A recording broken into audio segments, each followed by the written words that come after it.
Hello guys, तो welcome back to Divya Sharma की दुनिया। तो आज है आंवला नवमी और हम कर रहे हैं आंवला नवमी का पूजा। तो आप लोग कैसे करते हैं आंवला नवमी की पूजा? बचपन में तो हम लोग मम्मी के साथ बगीचा में जाते थे, खूब बड़ा बड़ा आंवला का पेड़ रहता था, उसके नीचे बैठ के एकदम पिकनिक जैसा आंवला नवमी मनाते थे। लेकिन अब कहाँ ही बड़ा बड़ा पेड़, बेंगलोर में तो और कहाँ से मिलेगा। तो ऐसे छोटा छोटा पेड़ अपने घर में लगाते हैं और वहीं पूजा करते हैं सब लोग। तो ऐसे हम एक पेड़ छोटा सा लगा रखे हैं, उसी का पूजा। और आज भतवा का दान जरूर करना चाहिए और कान्हा जी को आंवला के सामने ज़रूर झूला झूलाना चाहिए, सब कुछ करना चाहिए। तो यहीं बालकोनी में ही बैठ के और हम आंवला रख लिए और पूजा कर लिए आराम से। अब कहाँ ही ऐसा पिकनिक उकनिक वाला दिन है कि पिकनिक उकनिक के जैसा एकदम आंवला का बड़ा बड़ा वृक्ष के नीचे। तो वृक्ष ही नहीं मिल रहा आंवला का। हम तो यहाँ बेंगलोर में बहुत ढूंढे, कोई भी पेड़ नहीं मिला। तो फिर हम छोटा पेड़ लगा लिए अपने घर में और पूजा, और उसी का पूजा करते हैं, उसी का फेरी दे लेते हैं। वहीं पे छोटा गैस रख लेते हैं, वहीं पे खाना वाना बना लेते हैं। ज़्यादा तो कुछ नहीं बनाते हैं, सब्जी अंदर बना लेते हैं, पूड़ी और खीर वहाँ पे छान के और खा लेते हैं वहीं पे बैठ के। बस नियम करना होता है कि हाँ नियम है, करना है हमको वहाँ पे बैठ, वहाँ पे खाना वाना खा लेते हैं, बस हो जाता है। नियम का करना होता है और क्या, बाहर में और क्या कर सकते हो। ऐसे तो आंवला का पेड़ का छाया में खाना चाहिए, ऐसे करना चाहिए, पर नहीं। और प्रदीप मिश्रा कहते हैं कि आंवला के पेड़ के नीचे ज़रूर खीर बनाए। तो अब पॉसिबल नहीं है ना कि आंवला का पेड़ बड़ा कहाँ से खोजें, वहाँ पे लेके जाएंगे इसमें। तो इसीलिए घर में बना लिए और अब खा लेंगे वहीं पे बैठ के। अभी तो पूजा कर रहे हैं, फ़िलहाल कान्हा जी को रख लिए हैं, बथुआ उथवा सब रख लिए हैं वहीं पे। और ये मेरा बेटा है, बदमाशी कर रहा है। और ये देखिए यहीं पे हम, मेरा बालकोनी में ही आंवला का पेड़ वेड़ रख के और पूजा। आज अखरोटा भी खाना चाहिए, जो छठ पूजा में चढ़ता है ना, वो अखरोटा ज़रूर खाना चाहिए आज आंवला जी के नीचे बैठ के। और सिंदूर उंदूर टिक के हम आंवला का पूजा कर दिए, मोली चढ़ा दिए, फूल उल चढ़ा लिए, दिया हुआ जला लिए, कहानी पढ़ लिए और फेरी दे लिए। बस हो गया यही आंवला का पूजा।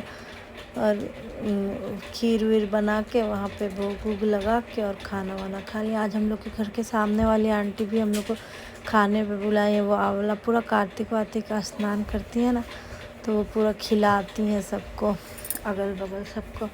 तो बुलाई हैं खाने पे, बहुत खाना बनाई थी, दही बड़ा, खीर, गुलाब जामुन, पूड़ी, पनीर का सब्जी, सब कुछ बनाई थी।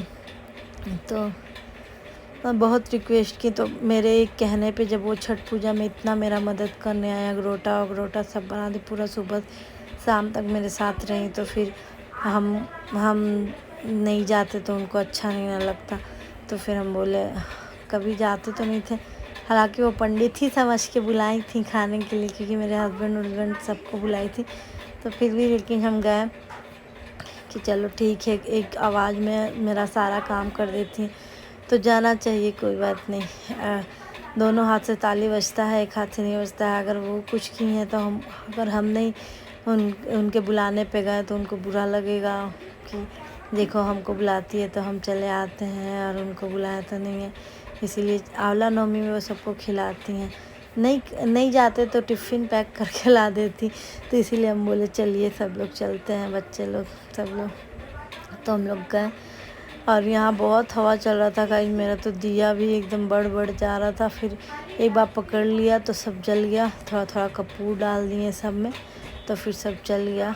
इतना हवा चलता है ना बेंगलोर में। दीपावली के दिन भी बहुत मुश्किल हुआ था हम लोग को, हर दिन मुश्किल हो जाता है। और मेरा बेटा रोज़ पूछता है कि मम्मी अब छठ पूजा, आज पूछ रहा था कि छठ पूजा तो चला गया, अब त्यौहार ख़त्म हो गया क्या हम लोग का? तो फिर आज हम सुबह बोले कि पूजा करना, पूजा बोले आज फिर क्या चीज़ का पूजा है? हम बोले आज आंवला नवमी। रोज़ रोज़ तुम्हारा कुछ ना कुछ त्यौहार ही होता है। हम बोले हाँ, हम लोग हिंदू हैं ना और ऊपर से ब्राह्मण है, तो हम लोग का कुछ ना कुछ चलता रहता है भाई। तो बोला ओ, और फिर इसके बाद क्या आएगा? हम बोले इसके बाद आएगा 2 दिन बाद तुलसी विवाह। तो बोल रहा है रोज़ डेली मम्मी का कुछ ना कुछ पूजा होता रहता है। हम बोले हाँ होता रहता है। भाई हम लोग हिंदू में जन्म लिए हैं भाई, रोज़ कुछ ना कुछ तो पूजा रहेगा ही, ऐसा तो नहीं है कि नहीं रहेगा।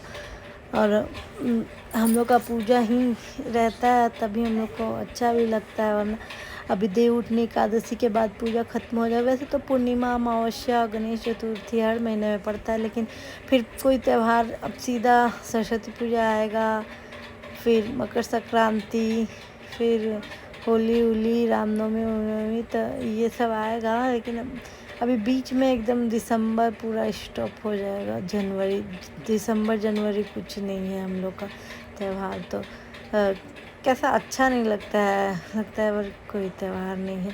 तो इसीलिए, और आंवला नवमी हमारे पास बुक है तो हम उसी से आंवला नवमी बुक का पढ़ लिए स्टोरी, कहानी, और उसके बाद विनायक जी का कहानी सुन लिए। सब कहानी कर लिया आंवला के नीचे। उसके बाद फेरी वेरी लगा लिए और फिर हम लोग को जाना भी था आंटी के घर। तो लेकिन पहले अपने घर खाना बना लें और खा लें तब कहीं जाए। तो हम आंवला के नीचे गैस रख लिए और गैस में खीर, पूड़ी, सब्जी सब कुछ बना लिए और सबको खिला दिए। फिर आंटी के घर गए ताकि सब कुछ ज़्यादा नहीं, एक एक पूड़ी खा लें। आंटी के घर तो गए तो आंटी तो खूब दही बड़ा, खीर, पता नहीं क्या क्या दे दी। तो खाना पड़ा, लेकिन सब कोई घर से खा खा के गया था तो एकदम थोड़ा थोड़ा खाया। यहाँ मेरा पूजा ख़त्म हो गया, अब हम खाना पीने का तैयारी करने जा रहे हैं। सब लोग थोड़ा थोड़ा बैठ के अखरोटा खा लिए, कान्हा जी को झूला झूला दिए, नीचे ही सबके पोंछ उछ लिए थे, तुलसी जी का पूजा कर लिए। इतना हवा चल रहा ना गाइस कि बढ़ गया। फिर गैस वेस का पूजा करके दूध चढ़ा के उसमें खीर चढ़ा दिए और खीर वो सब अब बन के तैयार हो गया। खीर और ये सब्जी अंदर बना लिए थे और ये पूड़ी छान रहे हैं। बैठ के आदत जो ख़त्म हो गया है ना सब कुछ बनाने का, तो बैठ के करना थोड़ा मुश्किल होता था और जगह भी थोड़ा कम था। लेकिन कोई नहीं, सब कुछ बहुत अच्छे से हो जाता है, बहुत अच्छे से। हाँ, बस थोड़ा हमको मेहनत करना पड़ता है। लेकिन और ये कान्हा जी का भोग निकालने, पहले कान्हा जी को भोग लगा देंगे फिर हम लोग भी खाना खाएंगे। तो ये कान्हा जी को हम लोग भोग लगा रहे हैं। ये कान्हा जी को ऐसे भोग लगाना चाहिए, तोड़ तोड़ के खिलाना चाहिए, पानी पिलाना चाहिए। जैसे हम अपने बच्चों को ट्रीट करते हैं ना, वैसे ही हम जब कान्हा जी को रखें ना तो छोटे बच्चों को बाल स्वरूप कान्हा जी को हम लोग को करना चाहिए। और पानी भी पिलाना चाहिए, खाना भी खिलाना चाहिए, पानी भी पिलाना चाहिए। पानी पिलाने के बाद उनका मुंह पोंछ देना चाहिए। तो सब कुछ करना चाहिए अपने बच्चों के जैसे। तो उनका हम सारा कुछ कर लिए, फिर अपने बच्चों के लिए खाना निकाल दिए। अब ये लोग खाना खा लेगा। और ये सामने वाली आंटी ऐसे पूजा की और इन लोग को खिला रही हैं। फिर सामने वाली बेटी के घर में हम लोग गए थे तो उनकी भी बेटी लोग आई हुई थी। आज सबको बुलाती हैं वो आंटी। तो यही है आंटी।